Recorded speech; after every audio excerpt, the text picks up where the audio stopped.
I can still picture the very first moment I laid eyes on her. Some memories stay etched into you, almost like the final scene of a film that refuses to fade. She carried herself with an effortless presence, and before I could even think, my heart had already betrayed me. All I wanted was to know her, to have a real conversation, maybe even share something genuine. I gathered what courage I had and walked toward her, words ready to spill from my mouth. But before I could even try, her response cut through me like a blade. For words, cold, dismissive, final, "Don't talk to me." It wasn't just rejection. It was humiliation, stitched deep into me. I walked away pretending it didn't matter. But inside, something darker began to take root. For a while, I avoided her. The sting of her dismissal was too raw to risk another wound. But fate has a cruel sense of irony. We kept crossing paths. We ended up in the same spaces, same circles, where I couldn't completely escape her. And strangely, she began approaching me. A quick hello here, a polite question there, her presence suddenly lingering when I was around. It didn't feel warm or genuine.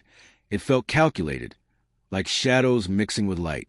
The same woman who had once brushed me aside was now circling back for reasons I couldn't quite place. Months passed before the truth revealed itself.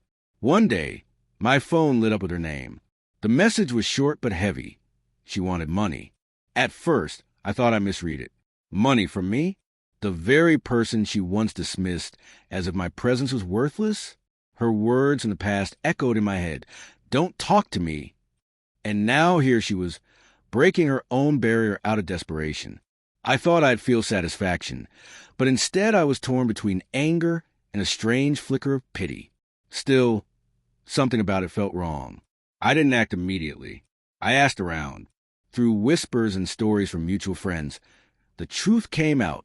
She wasn't facing any tragedy, no real hardship.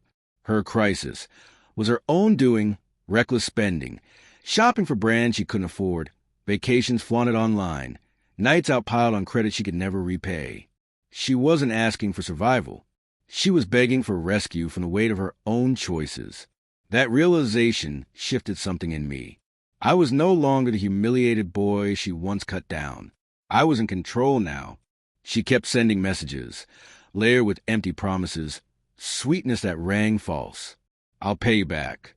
You're the only one I can trust." But I remember her actions, her sharp words, the way she once looked at me like I was beneath her. Those memories stood taller than her pleas.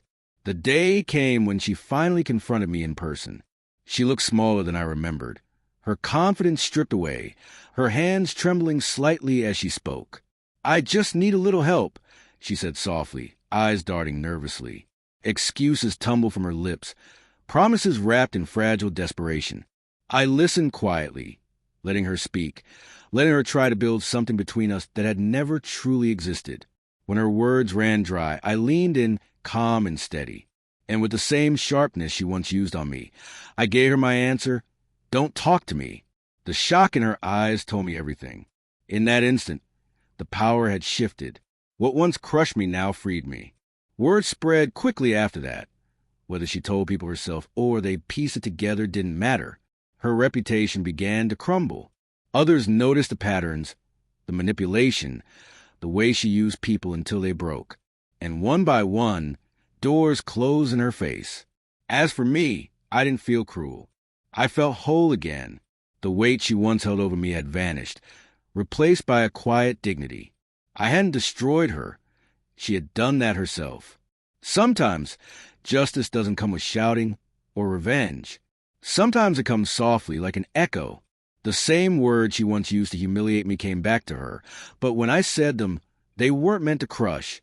They were meant to release me. In the end, karma wrote its own ending.